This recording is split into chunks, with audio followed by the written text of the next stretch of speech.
اللہ الرحمن الرحیم۔ Viewers, C B C test میں مختلف پیرامیٹرز کی جانچ کی جاتی ہے، جن میں سے ایک ای ایس آر بھی ہے۔ تو آج ہم ای ایس آر کے متعلق بات کرتے ہیں، یعنی یہ ٹیسٹ کیا ہوتا ہے، کیسے کیا جاتا ہے اور کیوں کیا جاتا ہے، ایٹسٹرا۔ کیا ہوتا ہے؟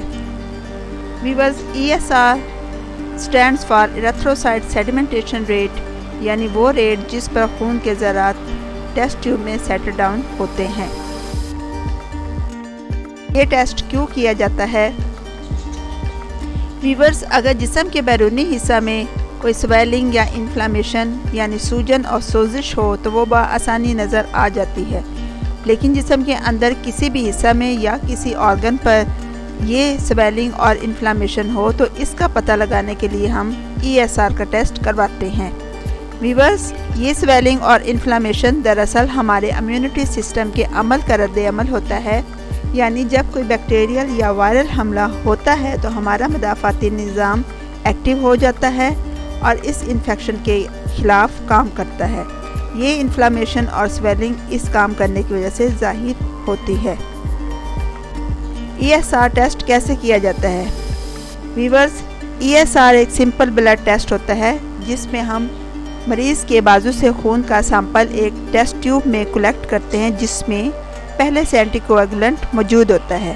پھر اس ٹیسٹ ٹیوب کو سٹینڈ میں لگا دیتے ہیں ای ایس آر معلوم کرنے کے لیے۔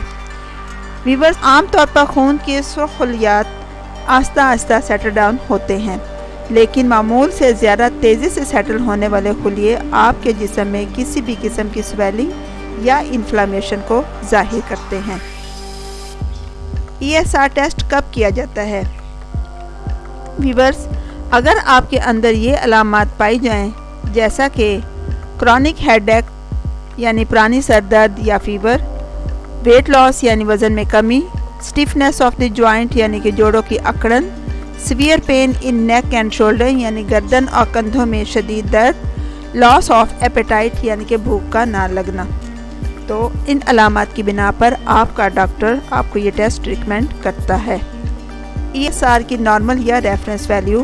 ویورز، ای ایس آر کی نارمل یا ریفرنس ویلیو عمر اور جنس کے حساب سے مختلف ہوتی ہے، یعنی میلز میں یہ 15 سے 20 ملی میٹر پر آر، فیمیلز میں 20 سے 30 millimetre per hour, neonates یعنی نیو بورن بیبیز میں یہ 0 سے 2 ملی میٹر پر آر، اور گرومنگ چلڈرن یعنی بڑھتے ہوئے بچوں میں یہ 3 سے 13 ملی میٹر پر آر ہوتی ہے۔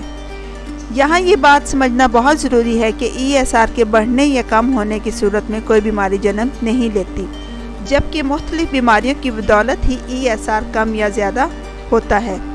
ای ایس آر کے زیادہ ہونے کی وجوہات ہو سکتی ہیں ریماٹوئڈ آرتھرائٹس یعنی جوڑوں کا درد اور جوڑوں کا بخار، واسکولر ڈیزیزز یعنی کہ شریانوں کی بیماریاں، انفلامیٹری باؤل ڈیزیزز یعنی کہ انتڑیوں کی بیماریاں، ہارٹ ڈیزیز دل کی بیماریاں، کڈنی ڈیزیز یعنی کہ گردوں کی بیماریاں، اور سرٹن ٹائپس آف کینسر یعنی کہ مختلف قسم کے cancers.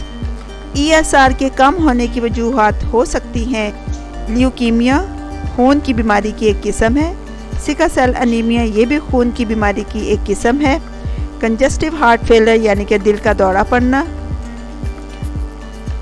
Less count of fibrinogen in blood یعنی کہ خون میں فبرینوجن کی کمی ہونا، high rate of red and blood cell count یعنی کہ خون کے سرخ اور سفید خلیات کا زیادہ ہونا، یا hyper viscosity of the blood یا خون کا گاڑھا ہونا۔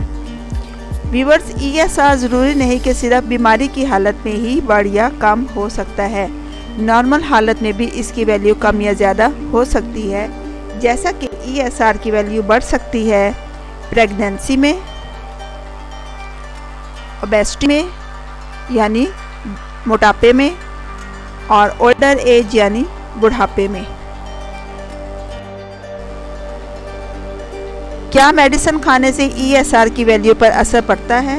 جی ہاں، دوائیاں بھی ای ایس آر کی ویلیو کو کم یا زیادہ کر سکتی ہیں، جیسا کہ ایتھائل ڈوپا، اورل کانٹراسیپٹیو اور وائٹامن اے لینے سے ای ایس آر کی ویلیو بڑھ سکتی ہے۔ اسی طرح ایسپرین اور سٹیرائڈ